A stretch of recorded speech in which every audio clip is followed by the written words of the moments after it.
How many franchises are you going to have before it's too many? Yeah, and now they have how many? I don't know how many teams they have in the MLS. I think it's like 36 now. Imagine how competitive the NFL would be if there was promotion relegation. That's why the Premier League's so competitive. I just thought about that. I always thought that like American sports, the way we do it is like fitting. But like imagine if like the Browns got relegated. Yeah. Like imagine the competition that would just immediately. Yeah.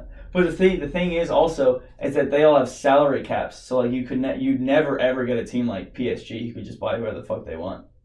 They like everyone has to have the same. In the MLS? On the same salary. I'm pretty sure in the MLS too. Yeah. So.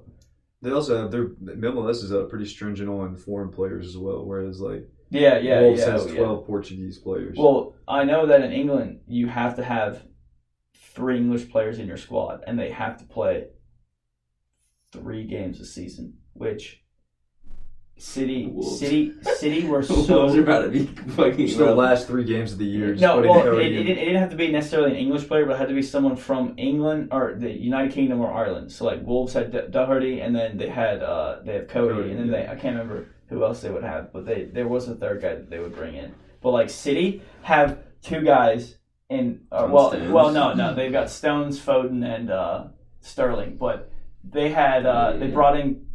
This guy named Chris Carson, who has not touched the field for them once, just because so he can meet the standard of having however many English players on their team that they need. Yeah, and they're like depth chart or whatever. Yeah. So he won't touch the field. But... No, he's a third goalkeeper, and he has not ever touched the field. He's not made one appearance. Well, you do have the third goalkeeper who never touches, but the fact that he's British because they were trying to make that's the only reason why. Yeah. Well, for technicality. Yeah.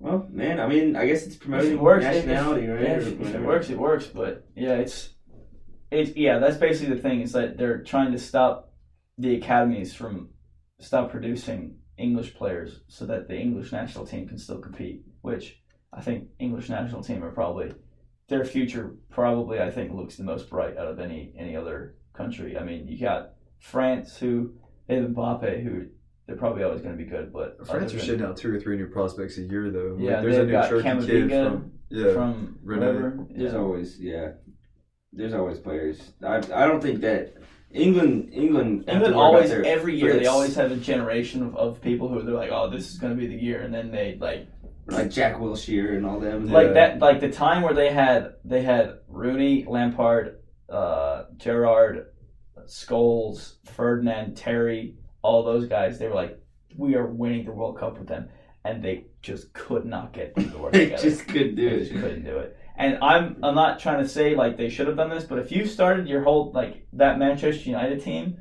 you probably would have got closer. Except instead of putting the chemistry, yeah. Well, the problem with that England squad was they put Paul Scholes at left mid and then put 2 Cams on a 4-4-2. Yeah.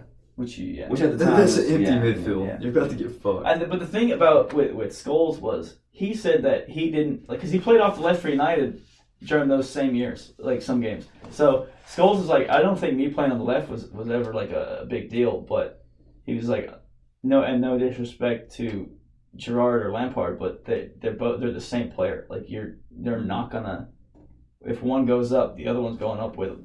Yeah. They're not gonna defend, and that was the entire thing. That I think that one World Cup though where they played Germany and they were down, I think it was 3-1 at the time, and Lampard had that strike that the ball was clearly in, and then they ended up losing 4-1. That I think that if they score that game goes completely different and they maybe get through. But then also when Rooney got a red card for stamping on Carvalho's balls, and then Ronaldo came over and was calling for a red card. Oh yeah. That Rooney doesn't get a red card there. That game goes completely different, and England go through. But he stomped on a guy's balls, man. Well, no. What if you actually look at it? Rooney turns. Rooney turns and Carvalho wraps his leg around, so then Rooney's like trying to get away, and he just happens to stamp down on his balls. Like he didn't look down, stamp on, and go. You know what I mean? It wasn't purposely. Carvalho asked for it. Yeah, I mean, when you wrap your legs around the dude's leg to stop him from running after the ball, you kind of deserve it, in my opinion. Yeah. But yeah, man, it's gonna be an interesting season though. I might be last in fantasy, but. Hey man, I got Gareth Bale now, so yeah. For now, until Bale starts playing. Yeah, but next week we'll get it done.